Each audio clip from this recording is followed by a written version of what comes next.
Last Monday after the Miami game and talking to you guys, I know, Joe, you asked, and a couple other guys asked, plans for the bye week and will we make any changes, anything like that.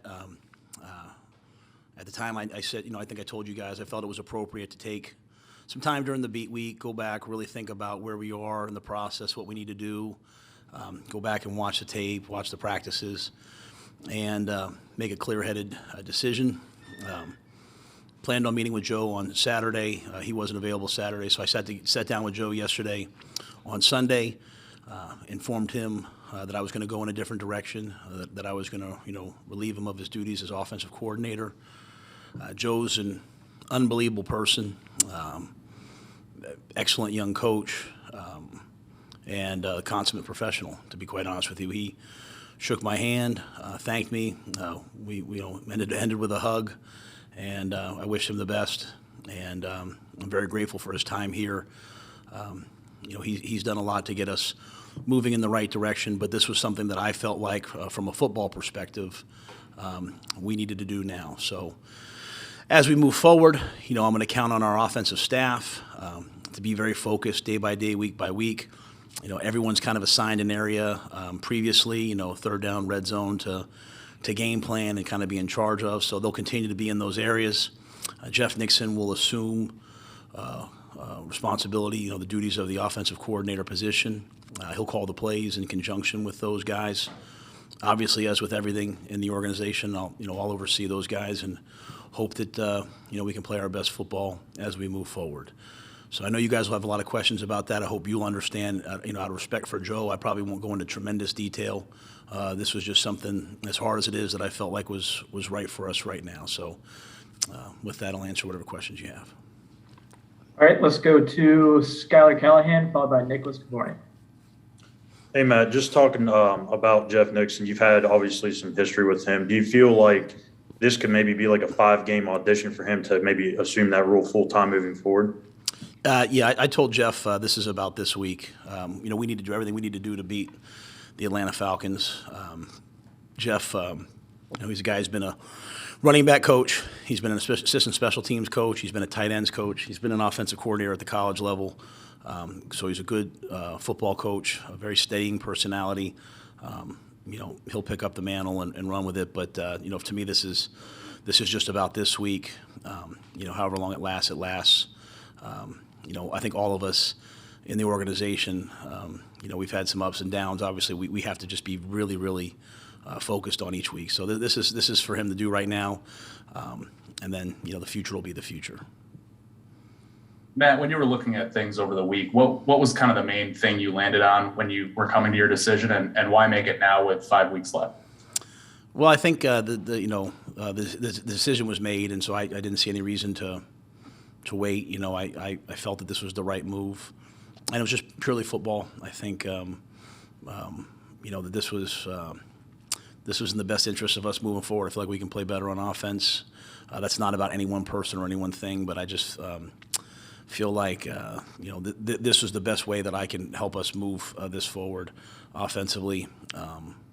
And as I said, I'm going to count on the coaches that we have, the players that we have. We've got to coach our best and play our best these coming weeks. But I thought with the bye week that this was the appropriate time. All right, let's go to Joe Person, followed by Jonathan Alexander. Hey, Matt, I know on the bye week you had said all you guys were, and you also, I guess, were going to be kind of gone and out of the building. Just kind of when and where you kind of reached the decision. The exact date, I don't know. I mean, I kind of, came out of the game with some feelings and just, but in a lot of different areas, and just took the week to go back and watch tape and think about it, and kind of finalized that decision later in the week.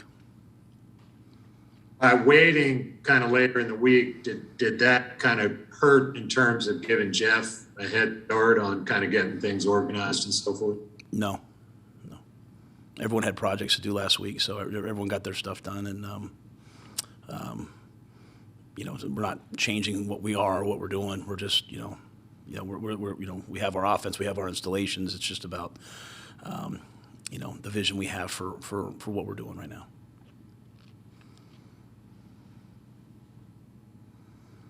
Matt, did you, how much of a factor was the fact that you all couldn't run the ball play into why you felt like you needed to go in a different direction?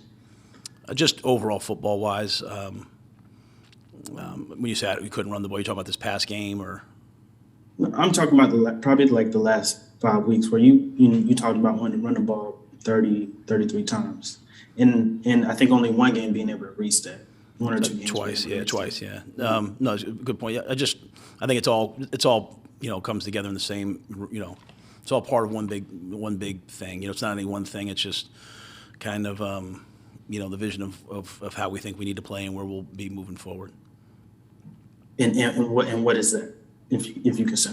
Just what you said. We want to be a team that can run the football, but obviously we can't throw multiple interceptions. We have to be able to pass. I mean, whatever we do, we have to just do it at a higher level. And again, that's not about any one guy. It's just we have to play better on offense. And but it's I'm not going to boil this down to one specific thing, right? If it was one specific thing, it'd be easy to fix. It's just overall, and so this was the move that I felt like we had to do. Let's go to Chris Jenkins, followed by Will Blotcher. Hey, Coach, I'm assuming you've met with the new team or offensive coaching staff, so to say, and I just wondered if you provided any point of emphasis that you wanted for them in terms of the direction of the offense. Yeah, I get up in front of the team every week. I get with the staff every week. We detail as a collaborative effort, but led by me in terms of how we think we're going to play that week. How we want to game plan, call the game, points of emphasis, players to attack, keys to victory. Typically, the team knows it at a pretty high level. It's hard. It's easy to say. It's hard to do. Chris. There's they have things on their end too. Yes. So I mean, we know exactly. Hey, this is who we want to be. I think everyone here knows who we want to be. I mean, it's not like there's like a major philosophical shift. It's just we just got to push ourselves in a direction of better execution and then each week we'll bring a kind of a different game plan within the same, overall strategy, and we'll try to execute it. So we have a good feel for who we are this week. We're starting on Atlanta. Obviously we've lost Christian's a big deal. You have some O-line issues, so we'll have to work through all that as the next couple of days come out. And if you could just touch on what made Jeff the right guy for the rest of the season for this. Just what I said before. I think he's a calm, steadying influence. He has experience as a coordinator. There's lots of guys that could, would be good at this role. I wanted to keep, Sean in the quarterback room, full time. I think that's important for us right now. I think, Jeff is a guy that collaborates well with each other. And I think the one thing that sometimes gets lost out there in the world is, I think on any staff, even as they get ready for a game, as they script out play calls and all those things, it's really a collaborative effort. All that being said, I'm never going to, BS you guys. So, I gave one guy that, that overarching ownership of things, and he has to do a good job. So I'm confident that Jeff will. Matt, I had two. I'll go one at a time. First, how, with Jeff in place, will your role change at all on game day in terms of play calling? Like, will you have a greater emphasis on that, or will that just kind of be left up to Jeff? No, I think, like I said, I think Ellis asked me that a couple weeks ago. I think everything that happens on game days, my responsibility. So if there's something I don't like, I'll say it. Or if I say, hey, let's get to this, both offense, defense, special teams wise. Chase comes up with a great punt fake, but we don't call a punt fake without me saying, hey, let's run. I'm good with it. Let's run it right now. So my job's to orchestrate the game. Some games things go according to plan, some games don't. I think, as a staff, we can continue to work to be better in terms of adapting in game to what people are doing to us. But it's Monday.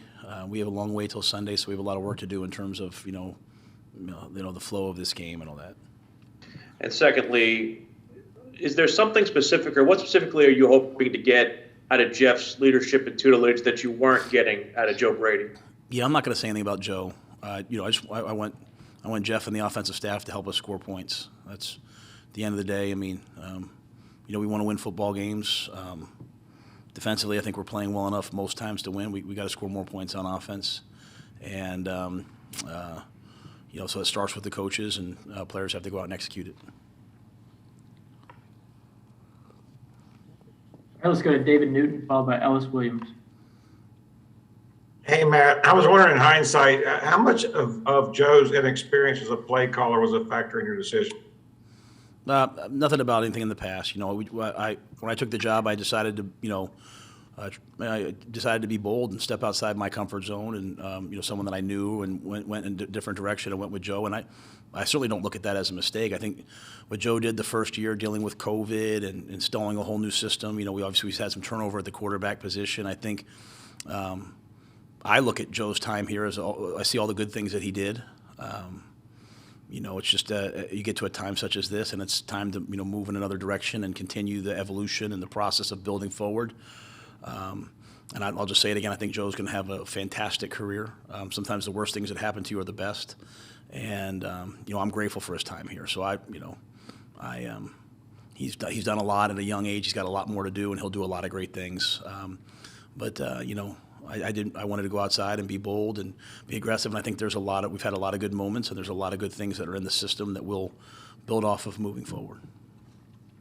You say go outside your comfort zone. You mean, can you explain that a little bit more? Like I said, hiring someone that didn't have much history with, hiring someone with a different system than I knew, and I'm glad that I did it. I think Joe brought a lot to us, and there's a lot here embedded in place that we're going to continue to build off of. So, Joe's a good football coach, and so I appreciate his time here. Appreciate it. Matt, aside from the change at OC, it sounds like you guys took the bye week to self-scout and learn some things about yourself. What did you learn about the offense, and what do you think you guys are doing well that you hope Jeff can build upon now? Ellis, to be quite honest, usually when I self-scout, I look at all the things we're not doing well. I think some of our run game has really improved. Maybe not the volume of it, but we've had some success in some areas that we hadn't had before. Obviously, last Sunday was such a bad game, such a tough game that, until you play another game, you're kind of in that mode. I feel like one of the biggest areas for us to improve as we move forward is just our third quarter offense. We've scored 18 points all year. We had a punt blocked. So I think we come out to start games. We've had more success early in the game than we do later in the game. So and that's really true for us, to be quite honest with you, on defense as well. I think you asked me after the game. Hey, were they flat? I'll be honest, I didn't feel any sense of flat. I think Miami played a really good game against us, and they were really physical. And so I think one of the areas that we can improve as a team is just coming out of the half, how we are in the third quarter. And that's been true for a while now. We've talked a lot about it, and it resonated and all that. So, it's maybe not as bad. It's not great on defense, but it's certainly on offense. 18 points isn't great. So I think that's a point of emphasis for us. Red zone defense is a point on defense. Offensively, there's in the last 5 games, we've done some good things on third down up until the last game. So I think the passing game in general, we have a lot of work to do to just clean some things up. And obviously, when you have the changeover we've had at quarterback, 3 quarterbacks have played. That's not a recipe for success in the National Football League. So there's a lot that we have to just kind of isolate right now. And we have 5 games to improve, and we have 5 days to get ready for this game. And speaking of the quarterback changes, and can you speak at all to the relationship Cam and Jeff have and what they're going to be focused on this week in practice? Yeah, Cam's relationship is really with Sean. I think Sean's done a good job of introducing him to that. He's worked with him a lot last week as well. So there's a lot to make sure that Cam is ready to go next week. Okay, thank you. Yes, sir. All right, let's go to Darren Gant, followed by Joe Person. Matt, the last time we talked to you, you kind of alluded to the possibility of, maybe some PJ. Have you got a clearer view after a week of looking at things on what the role is? Is it Cam and just Cam, or how are you going to utilize that position? Yeah, I'm probably not going to delve too much into that today on Monday, maybe a little bit more on Wednesday. I think when PJ plays, he's 2-0 as a starter. When you're sitting here and, you're trying to win games. You have faith in him. I also have a lot of faith in Cam and the direction he's headed. So, we'll finish the Atlanta game plan and see where we are. Matt, did you consult with Dave on this decision, and have you had discussions with him just about the direction of the program? I talk to Dave all the time. I wouldn't say this was my decision. I obviously let him know. I'm not going to, not tell the owner. But Dave's been very supportive of, just say whatever, what you think is best. And to me and Scott, kind of in all areas, I think he's an excellent owner in that regard.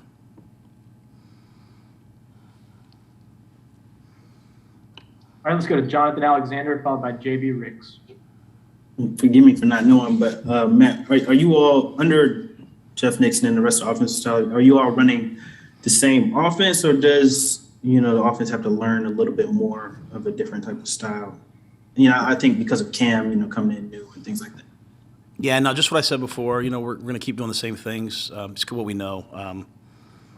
How exactly you do that. I mean, obviously, within the system, there's a lot of flexibility, but we're not going to go in a veer in a different direction. So I think it's just, to me, more about us doing what we're doing better. Hey, Coach, JB Riggs here from Spectrum News 1. I appreciate you taking out this time. I'm just curious about the process of informing your players, specifically your offense, and what their reaction was. Did you sense any rejuvenation or still maybe a little bit of confusion on how to get things working? What was the sense of the players' reactions to this decision? I think you probably have to ask them a little bit more in terms of, I think everybody's got a different reaction. I don't think it's one global one. I don't think anyone was, excited or enthusiastic or anything about someone losing their job. I mean, I think all of us in this world understand just how tenuous it is, coaches, players, staff, everybody. So none of us like any part of this. In terms of moving forward, I think the message very simply is we have, all of us, we have to play well enough to win. We have to coach well enough to win. We have to be humbly focused on every single game, and we have to get rid of all of the, sort of the, hey, we're going to be more urgent this week. Hey, we're going to be more accountable this week. Just everybody's got to go out and play well. You can talk about urgency and accountability all you want, and then you get beat on a pass rush, or you make the wrong call on the hash. It just comes down to doing your job at a high level, and it's not easy to do your job. A lot of times you try to do your job, and the other guy does his, but it just comes down to football. And so, from the very first time I got here, that's all I talked about was being a serious football place. That's all football. And, these days are hard, but hopefully it just continues to push it towards, hey, we're here. We got to play well. We got to win, and that's for all of us. All right, we have time for a few more. Let's go to Steve Reed and finish up with David Newton. Hey, Matt, obviously losing Christian's a big blow, and also Dante. I guess we've seen what you're probably going to do with Christian coming back. Can you kind of elaborate, what different guys might have there, and who will take over cornerback there with Dante up? Obviously we have Chuba and Amir. We have a couple guys on practice squad, Spencer and Reggie. And obviously Reggie's a guy who's played a lot of football, so I think we have a good feel for what will be a tailback. On defense, we've been playing a lot of guys at corner. But C.J. Henderson's really come a long way. Been playing Keith Taylor, A.J. Boye, Steph Gilmore. Sean Melvin's a guy that I love when he's out there. I think he's a good, tough, sturdy, physical football player. I love the way Rashawn plays, and he broke his hand, cast it up, and he's available. So it'll just be all those guys stepping up. You don't want to name a starter there yet? On Monday, no. Corner. No, I'm not. No, I can't do that. I'm sorry. Hey, Matt, I just wanted to be clear on your quarterback. Could you remind us that PJ's 2-0 as a starter? Is the plan still to start Cam and then play both of them, or could there be a different plan there? Yeah, like I said, I just probably don't, without game planning, and don't want to give too much away, obviously, to Atlanta. So I think we'll go through the next couple of days, and on Wednesday I'll probably have a better feel for you. But I would certainly anticipate Cam still starting. I think he's. I don't think anyone played real well last game, but I think he's doing a lot of good things. So I think the question really is, would PJ have a role, and that's up in the air right now. Okay, thanks.